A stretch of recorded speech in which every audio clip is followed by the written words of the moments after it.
Well, George, I'm not in a great state because if I'm honest, after Aston Villa's incredible 3-0 victory, I did an instant reaction that went on YouTube. Yeah. Hey, look, hey, it got nice reactions. And then I might have gone for a few drinks with my girlfriend. And we both decided that we're going to go to a Spanish bar to celebrate Professor Unai Emery. Of course. I've had a few sangrias, and I'm now still on the beers. So George, if I sound a little less legible than I did earlier, forgive me. Hey, it's not me you should be apologising to, Frankie. It's the all Villa, no filler, faithful. The faithful, the fan base. The followers. Yeah. But I apologise for that. But hey, look, George, if ever there's a day to go celebrate with a few sangrias. A couple of Madries, yeah, for sure. Madries, a little bit of Newcastle brown ale.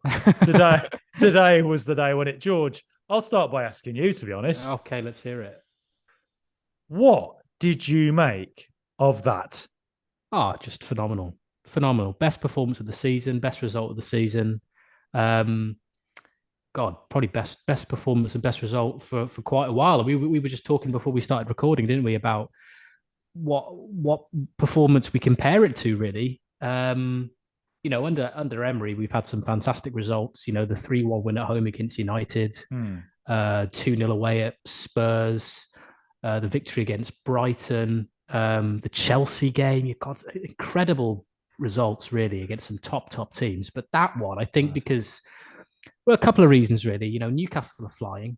Aside from us and the two teams leading the way in the Premier League at the moment, they are the team in form. They picked up a great result against Man United, who were also challenging for the Champions League last week. They barely concede. They've got a top striker in Isak and Wilson as well, who can do some damage. So I did go into this game thinking, it's going to be a real contest. I mean, I know we're in fantastic form, but our home record, by comparison to our away record, is not as good. It was a 12:30 kickoff, which in sort of my experience tends to be a bit flatter. Yeah. Just the atmosphere isn't normally there, but not today. I mean, today was not that day, George. The book was rewritten on that, wasn't it? I mean, just from the word go, when Watkins raced through to hit the post, that just set the tone, didn't it? Really, and it got the fans going, and it just sparked everybody into life. And I was a bit worried when that didn't go in. I thought, it's going to be one of those kind of which is a classic. Of course, it's what we think as Villa fans, though, because that's our experience. That's our bitter experience, isn't it? It is our experience, but it wasn't. I mean, we just kept our foot on the gas, really, and we hit the woodwork again. That very, very narrow VAR offside decision for Watkins, who could have scored 4 goals today. Unbelievable. For him to score 2 goals again in front of the England manager. Just everything about today was superb. And we talked before about people not talking about us. They'll be talking about us now. Oh yeah. They'll be talking about us. Really breaking into the top 6-7 places now. And I know Emery will probably say, it's going to be a real fight, and it is going to be a fight. But if you look at the teams that we're playing over the next few weeks now, that they are the teams around us. And as I said last week, if we beat those teams, then we stay where we are or we improve. So it's such an exciting time to be a Villa fan, and I haven't said that for about 15 years. So it's brilliant, and yeah, today's performance was fantastic. Who kind of stood out for you, Frankie? If we talk about kind of like the little details, which players were the ones that honestly, really George, if I have to give ratings out of 10 for every single player today, every single one of them gets a 10 out of 10. Ollie Watkins somehow gets 11 out of 10. Ollie Watkins was absolutely unbelievable, to a point where I was thinking, this guy seems to be doing almost what in the Newcastle game was doing, kind of what Grealish did for Villa. He was the opposition flat out could not deal with him. Sven Botman has been hyped up as one of these super defenders who everybody needs to spend 100 million quid on because he's going to come in and sort you out and whatever. Today, he found out that Ollie Watkins is one of the top strikers, not just in the Premier League, but the world. And do you know why? Because absolutely every single thing he did, hold at play, winning headers, link up play, finishing, movement, everything was there. And we've been saying for a long time the Danny Ings signing did not work for Watkins. It sent a weird message to him. It was a weird message sent from the club.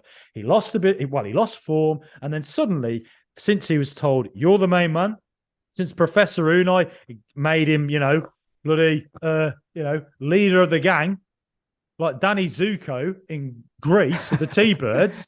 Villa of the T-Birds, he's Danny Zuko. And, he was absolutely astonishing. From the first moment of the game, Jacob Ramsey, who was completely up for it from the first second of the game as well, I thought he set the tone as well, totally from the start. Just looked up for it, in tight positions to keep the ball, use a bit of skill, just showing that level of confidence you want him to show all the time. And that's how he's going to get in the England team eventually. And anyway, he passed the ball through to Watkins. Watkins bullies Botman, hits the post, and then, do you know something I noticed after that? The ball deflected out. And I think it might have been Dan Burn had the ball right after it. He had a bit of time, bit of space. Buendia closed him down and smacked him won the tackle. So it wasn't just the through ball from Ramsey. It wasn't just the run from Watkins that hit the post. It was also Buendia coming in and saying, "Listen, dickhead, I'm having that ball." It was just from the first minute, it set the tone that Villa ain't here to play. They ain't here to be nice. And, we've been saying for years that Villa have been far too polite at home. It's been far too comfortable for opposition teams to come and just get nice games and nice results, and it's all polite and whatever. That minute at the start said to Newcastle, who have this year been a bit of a bully of a team, he said to them, this ain't going to be a fun day out, lads. And you sort of think, all right, can Villa keep that up after the first 15 minutes? The energy levels will drop, whatever. But from the first second to the very, very last, they did. It was just an astonishing performance. I can't wax lyrical about it enough, really. I mean, to you, George, outside of Ollie Watkins, was there anybody else who really stuck out? Everybody, but Alex Moreno. Moreno was brilliant. I mean, he has shown his class in the past few games now, really. But he was causing absolute havoc down their left flank. Just so attacking, creative, battling. Fighting for every ball, intelligent. In terms of supplying Watkins and Ramsey with the balls to make a difference. He was always there on that side of the pitch doing the damage. Just brilliant. And what a signing he is.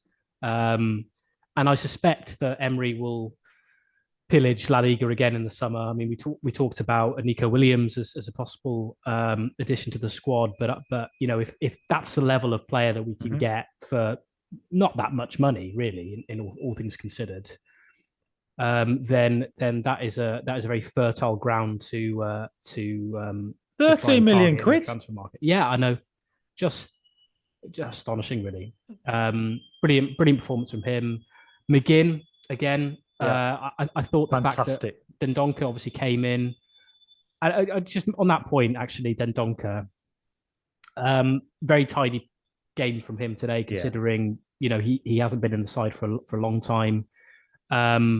And what I like is Emery, unlike the previous manager, whose name I won't mention, just need a bit of magic. Just need a bit of magic. He doesn't ostracize players. No, he has a squad, and he utilizes players. We've seen that from Bertie Traore the last couple of games. Yeah, we saw that from Dendoncker today. Someone who has come into the team, the squad, and has been part of a winning team, which will do wonders for his confidence. And it just enhances that spirit of unity within the camp. Because what you don't want, as some teams have had, and we've certainly had in the past, is an us and them environment where some members of the teams are in a bomb squad and this, that, and the other. It ain't the way, man. It ain't the way. It's not the way, and Emery knows it doesn't work, and he's doing his bit to encourage everybody to say, listen, you're all part of this project. You're all coming on this ride with me. You're all valuable, and and they're all working their socks off for him and the club, and it's just incredible to see. But with Dendoncker coming in, the point I was going to make, it allowed McGinn to be operational much further at the pitch, which, as we said before, is a much more effective place for him to operate. And again, he was just all over the place. He was as energetic as he always is, like a dog after a tennis ball. So a great performance from him, top work ethic. Tyrone Mings, Ezri Konsa. I mean, we didn't concede today, considering that the firepower Newcastle have. They barely laid a glove on those defenders. It was just brilliant. I honestly think this podcast could go on for about 15 hours. I genuinely think that it could be as long as the Lord of the Rings trilogy, waxing lyrical about how fantastic absolutely everybody was today. Gareth Southgate was there today, and they're going to say to him, "What did you think of the game?" And I go, "I thought Kieran Trippier was all right. Yeah, I thought Jacob Murphy the right."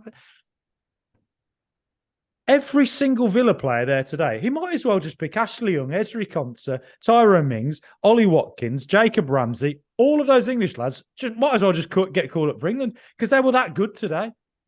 Now, Ollie Watkins obviously has to be called up for England because since the World Cup, the only person who's scored as many goals as him is Erling bloody Haaland, who, by the way, is currently sitting in a darkened room staring into the distance with Jack Grealish thinking, well, we're not going to win the Premier League next season because Hurricane Villa's coming.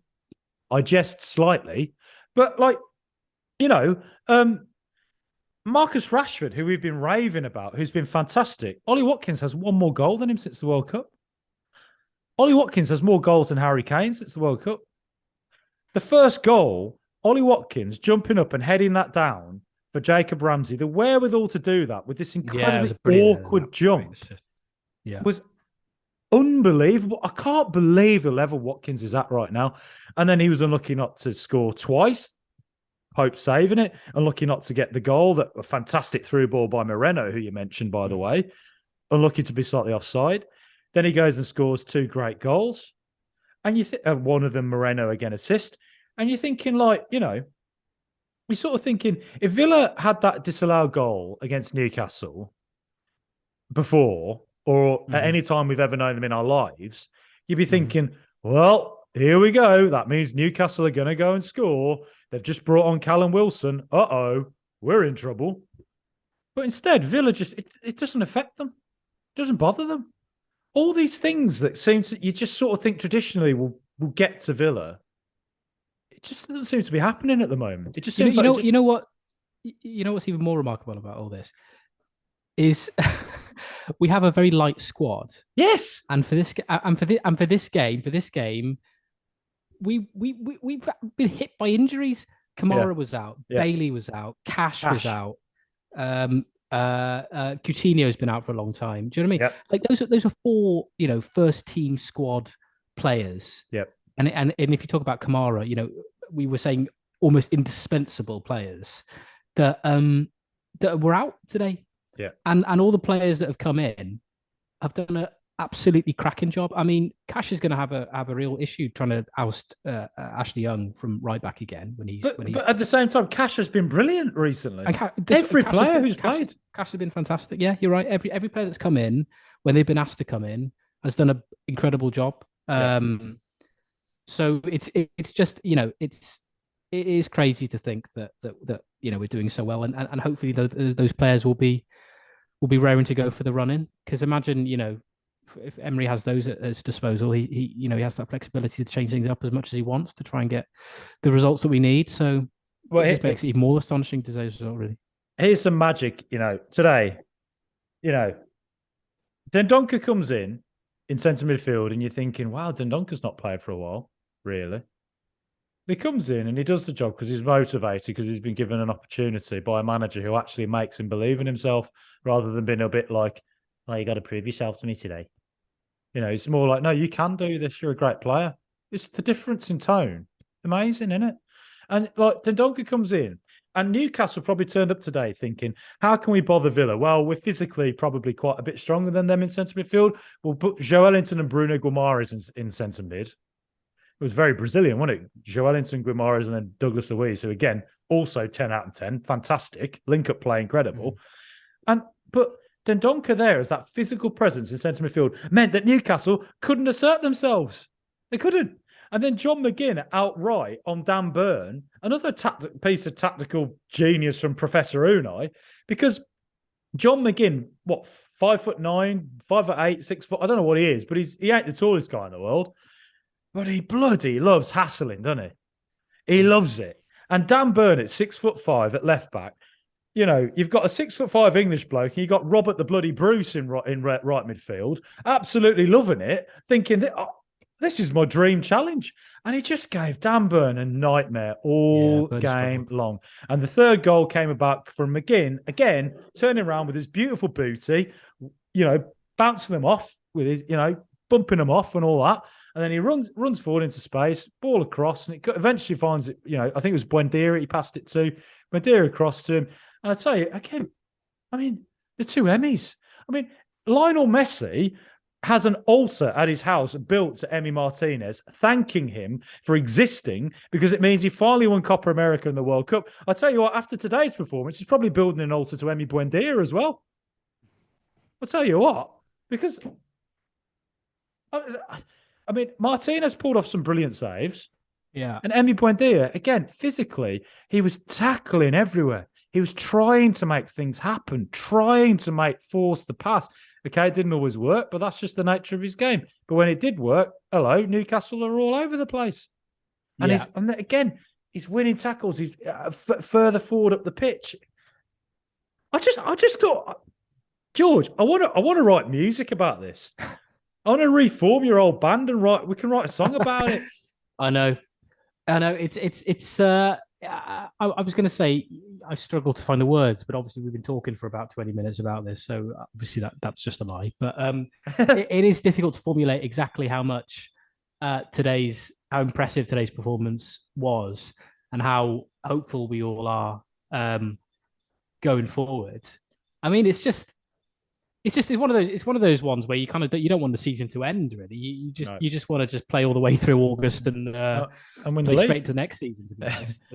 But keep going. Remember this: Newcastle had the best defense in the league. Before today, they'd conceded 21 goals. They lost 3 times, twice to Liverpool, once to Man City. So nobody's been able to really deal with them particularly well, really, except Liverpool, I guess. And Villa just went and made. Now, I don't know whether we expose them as a team that maybe have been gotten a bit lucky maybe this season. Maybe aren't all that. Because we made them look so lethargic. I thought we made them look a bit clueless. Or maybe they just had a bad day at the office, couldn't cope with what Villa were doing, just didn't react, and just write it down as like one of them days and just move on. But it'll be interesting to see how Newcastle react to this, because it is the first time. Spurs next. Exactly. And that's, I know Spurs obviously lost today. They're really struggling, but on paper, at least, they're a decent side. Exactly. So, yeah, it will be interesting. Yeah. But, you'd have looked at it today and said, all right, Alex Isak, he scares me. And he had a couple of big chances that Emi Martinez, God himself, saved. But then, secondly, like the one time Bruno Guimarães, who is their best player, managed to get free, the only time in the game that he managed to find any space that I can remember was in the second half when Villa were 2-0 up. Got a bit of space and he passed it outright to Trippier, who himself struggled to impose himself. He found a bit of space, got it into Almiron, who'd come on as a substitute. And you're thinking, when Almiron got that ball, you thought, here we go. It's going to be 2-1. Because it was 2-0 at the time. The way Tyrone Mings threw himself in front of that ball, Ty, the God of Thunder. I said it before. I've said it the last few weeks, and I'll say it again. Is Tyrone Mings currently the best defender in the Premier League? I don't think it's an exaggeration to say he's in that conversation. He looks unbelievable. Yeah, I think it's safe to say. I think it's safe to say he's probably playing his best football for Villa. Ever. Well, possibly ever. Certainly for a very long time. Yeah, he just looks kind of unbeatable, really. And just doesn't make mistakes. And everyone talks about his mistakes, but yeah, exactly. I mean, he hasn't made. I said this before. He hasn't made one of those sort of Tyrone Mings kind of high-profile gaffes in a very, very long time. He looks very dependable. I mean, he gives off kind of. He does give off kind of Van Dijk vibes at the moment. Yeah, very kind of similar style of play. Yeah. Just brilliant. Ever since he signed his contract, he's just reached this new kind of level. But you can say that of most players in the squad, really, that since Emery's taken over, they've reached a new level. Every single player. And Emery, after the game against who did we last play? Forest, yes. Emery was a bit critical of the performance. I think he was right to be. We didn't impose ourselves particularly well on that game, particularly against a team who've been really struggling, particularly away from home. And he said, we can definitely. He was like, I expect us to go up a level against Newcastle. I expect more from my players. He's always expecting more from his players, and he got it. He got it.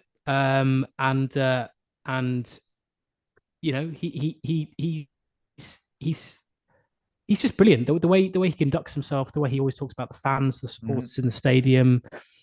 That's the first thing he always says. He always talks about the fans. He's cultivating a togetherness. Yes. Which is really important if you want the team to go anywhere. I mean, there's no point having a team on the pitch that you can't associate yourself with as a fan. Yeah. You want to feel a closeness with the players. You want to have that. You want the players to have this personality, this likability. It attracts you to them, and they obviously feed off that. They feed off the warmth from the crowd, and that's what we've got at the moment. It's this synergy between the people turning up at Villa Park, the away fans that travel with them. We're all together, and with that spirit, we're winning these games, and it's fantastic. I haven't sort of felt like this. I haven't noticed that sort of atmosphere in such a long time. Yeah. And it's just brilliant. It's amazing. George, I'll be honest with you. Is this like, I know this is overstating it, right? Because we are allowed to enjoy this incredible run of form because it has been a very, look, we had the championship season where we won 10 in a row. It was an incredible season. We got to experience, the club captain being a Villa fan, the manager being a Villa fan. But ultimately, it was in the championship, which is where Villa never should have been, ever. But for woeful management, which we just, screw it, off with them. But this is now in the Premier League. It's the top level, really. And you look at it and you think, is this the best you have ever seen Villa in the Premier League? I mean, I've supported them since 92, 93, and I remember the season. So I do remember my first season was when they came second in the Premier League. I remember Villa being like a team that just always won that year until they didn't right at the end, which still makes me cry. But, since then, like, can you remember anything like this? Well, yeah. I mean, the only comparable phase in Villa's history that I can remember of being like this was during the O'Neill days when, you just go into a lot of games thinking, "Oh, we're going to win this. We'll win this." That sense of sort of that sense of confidence that Villa fans are very unused to having. Yeah, there was a spell under O'Neill when we were fourth for huge swathes of the season, really up until March, I think. That horrible game against Stoke where we were 2-0 up, and anyway, that game. Yeah. Up to that point, it was we were just cruising our way through that season. And that was the last time I probably felt like that until now. But I would say our style of play now is better than it was. Oh, completely. In terms of how we're creating our chances, the types of goals we're scoring. I mean, under O'Neill, he would play that kind of 4-4-2, little and large up top. Yeah, and kind of play on the counter with kind of Ashley Young and Gabby's pace. It was and predictable. Carew winning header. Do you know? Yeah, it was kind of like it was kind of basic. It was really quite basic stuff, but it was well drilled, and we had confidence, and we had good players. Because we were bankrolled well at that time before Lerner sort of pulled that away. So, so that was the last time. But that is obviously going back, as we said earlier, 15 years. You know, I was 18, 17, 18, and I'm 34 now. So you know, that's how long ago it was. So we're due this. Totally due it. Totally. I mean, my God, like how has this club been just so underachieving for so long? It's mad. Like it's what a feeling we should make the most of it. Totally. Like there'll be a bunch of people watching this or listening to it, going like, just getting carried away. Well, yeah, look, it could all end tomorrow. Whatever. Like we could suddenly lose form, and suddenly we're garbage, and everybody's like, "Oh, Emery doesn't know what he's doing." But you look at it and you just think, no, I actually think Emery knows what the hell he's doing. I just feel like we have a coach who just clearly has a very set plan in his head, and every single decision he has made has been the right one. It's just amazing to see. And yeah, there will be tougher times ahead, and we'll probably go through a spell next season at some point where we're all a bit like, oh, it's not quite happening now, is it? But you just sort of think, you know, like when we lost 3 games in a row in February or whenever it was, that Emery will just work out a way to come back from that. Like there will be a certain resilience in the team, and that's what he's building right now. He's building a level of resilience. It's just an amazing feeling, really. You know, something else to say about, you know, I remember I went to the Crystal Palace game a couple of weeks ago, and Chelsea game as well recently, and at both occasions, just on the old eye test. I don't have very good eyesight, George, but on the old eye test, what I saw was that Villa down the left-hand side, something was developing down there. It always felt Tyrone Mings would push forward, and there's Alex Moreno, pass the ball to him. Moreno sees Douglas Luiz, and then there'd be a little triangle. Or Jacob Ramsey would come deep, or Ollie Watkins would come deep, and there'd be triangles. Then Moreno just pushes and pushes and pushes, and then eventually your left back's up at the bloody byline, and he's pulling balls back, and there's Jacob Ramsey waiting, or there's Ollie Watkins waiting, and it feels like no team yet has really worked out how to deal with Villa's roaming left back. It hasn't worked out. They haven't worked out how to deal with that left-hand side of Villa's pitch. And to be honest, you know, when I watched it, it was like a plant that was sort of, it was there. It was, people were watering it. It was growing. It was getting a bit bigger. And then today against Newcastle, it was Jack and the bloody beanstalk. It just popped out. It was like, it grew to its full potential, and you saw like, wow, this is what they can do. So, George, God Almighty, I just want to write poetry, George. I want to write music. I haven't been this happy in so long with Villa, like honestly. Like I've had a few sangrias. I know I'm sounding a bit over the top and all that, but come on, man, we deserve this. And I tell you what, also, this week I was getting a few messages from Newcastle. I did a rivalries episode with Freddie from the London Mags, the Newcastle fan group down here. Fantastic guy, lovely group of people, the London Mags. And the Newcastle fan base, look, I have big respect for them and all that. They are a very fun fan base. But there were a few funny comments saying that Villa are living in Newcastle's shadow. We're just a small club and all this. And well, George, Villa clambered out of that shadow. They clambered out of the shadow into the light. They looked up into the sky. They grabbed Cameron Archer's bow and arrow. They saw a flock of magpies, pulled that arrow, and the magpies came crashing down to earth with a thud. Didn't they, George? George and I could be about to descend into a huge row that the UN itself would struggle to contain in this, the spicy question. And today, George, I ask you, this is an insane question to be asking, and I can't believe I'm saying it, but look, Bournemouth just beat Spurs 3-2. Can Villa make the top 4? Well, I mean, let's look at the situation as it is now. So we've got Arsenal, we've got City. Obviously, they're not being dislodged. They're miles ahead of everybody else. That's the top 2. There you are. Yeah. But then we are chiseling away at the gap to 3rd. at a rate of knots. Now, looking at the table, we're on 50 points. We've played 31 games. Newcastle are on 56 points, so 6 points ahead of us on 30 games. So they also have a game in hand. Yeah. United have 2 games in hand on 56 points. So and we've got, how many games we've got left? We have got 1, 2, 3, 4, 5, 6, 7 games. I think 7 games left. 7 games, is it? 7 games. 7 Yeah, yeah. So it's possible. It certainly is possible. Well, George, let me just read you a couple of Newcastle's fixtures. Next, they've got Tottenham Hotspur, like in the Paul Gascoigne derby. Yeah. Then on a Thursday night, they have Everton away. Okay. Well, yeah, I mean, Everton have not been up to much, but yeah. I mean, Everton are jabronis this season, but they, a Thursday night, big atmosphere. Yeah, team needing them to win. They've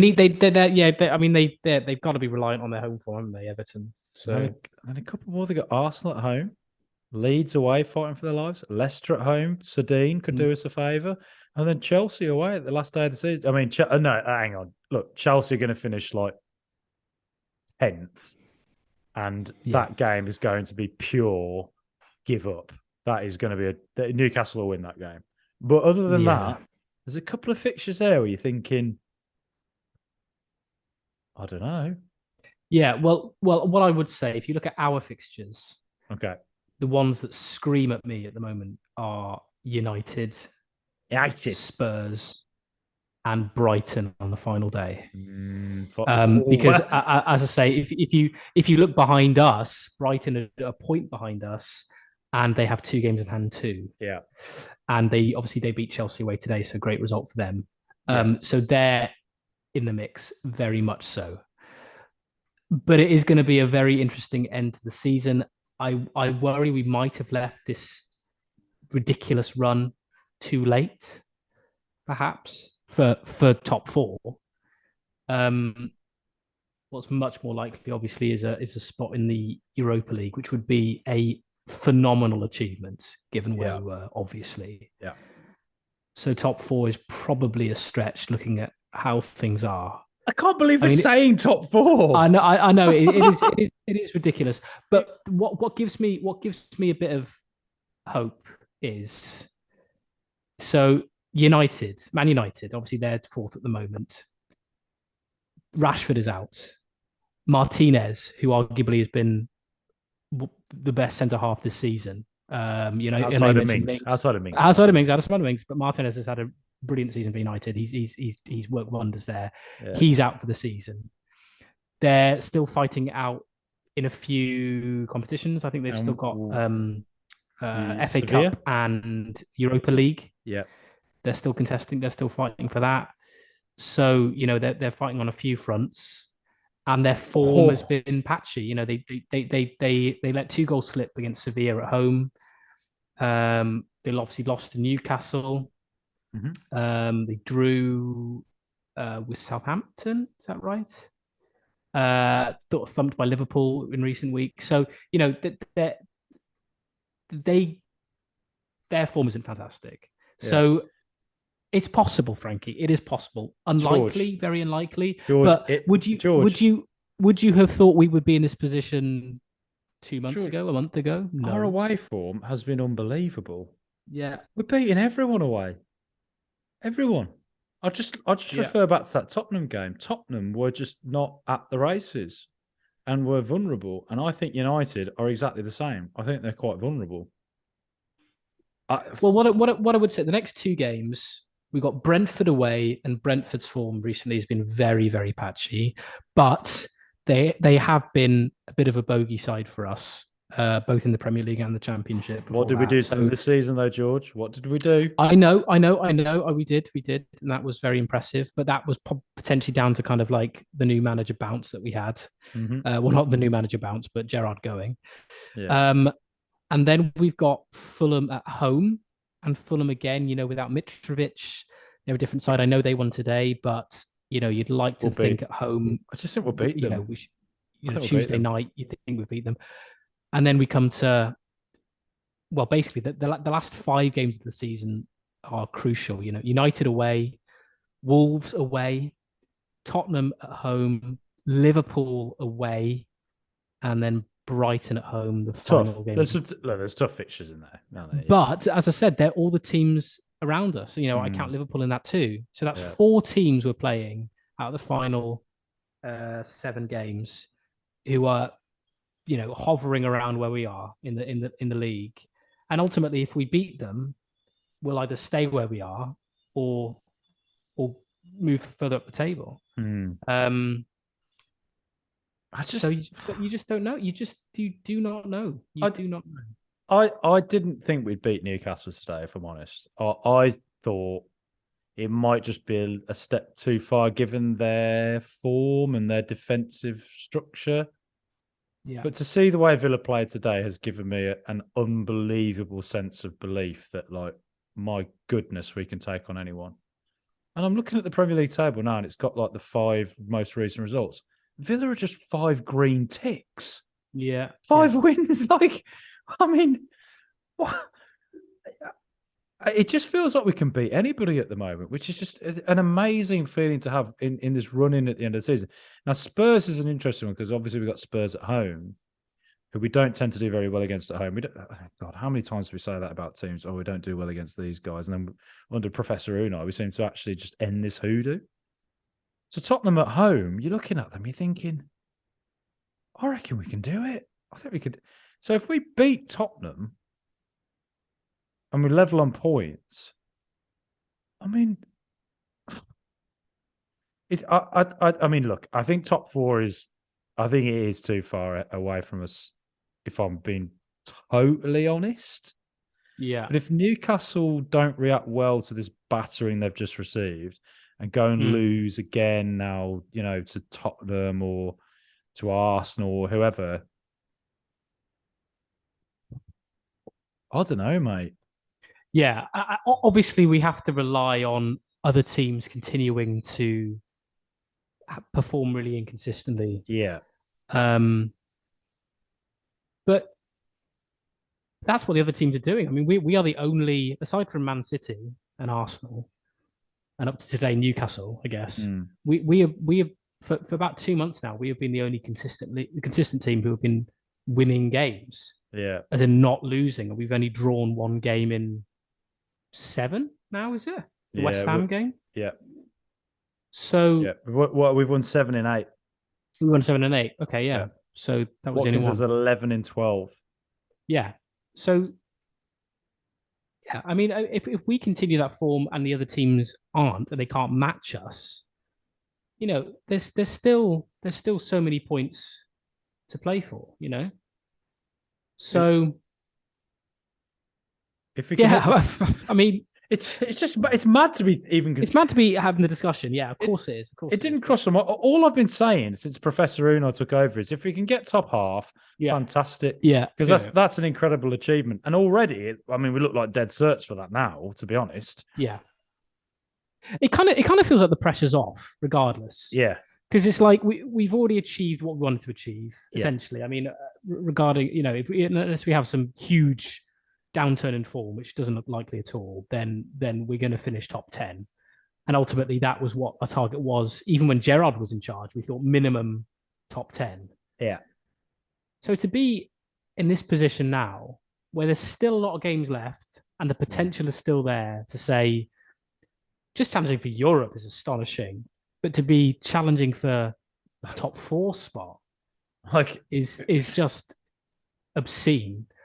But today felt like such a marker. Yeah, it felt like we were basically saying to everybody else that we have to play now, good luck playing us, because you're going to need it. We're like Bill Goldberg in wrestling. Who's next? Yeah, it feels that way. It feels like the Undertaker at WrestleMania. Do you know what I mean? Like, bring it on. Out walks poor little Southampton. Oh no. 2 seconds, Goldberg. Yeah. It's like it was just a crazy thing to say about Villa, but that's where we are at the moment. You know, it feels like we can, as you said, Frankie, we can beat anyone. Just put anyone in front of us and we'll give them a game. We've had the biggest glow up of all time. Yeah, I know, it's astonishing. When was the last time anybody had a glow up like this? I mean, it's just crazy. It's like when some partner leaves you and you decide, you know what, I'm actually going to make an effort now. And you get down the gym and you start working out and you start wearing the clothes. Like Shakira's really annoyed at Gerard Piqué right now, isn't she? Yeah. Gerard Piqué, what an idiot! Like he's got all his life sorted and he's married to bloody Shakira, and he decides, do you know what, I'm going to go and cheat on her, apparently, allegedly. And so Shakira's like, hey, I ain't having that. And she goes and bloody, like, she's now everywhere. She's loving life. She's looking the part. She's making sense about him. And you're like, Shakira's back. And that's what it's like with Villa. We are Shakira. But Vilkira or whatever. Yeah. It just is. Oh, George, mate. It's a good time. It's a good time. I want to write poetry about. I keep saying it. I want to write the complete works of Shakespeare about this.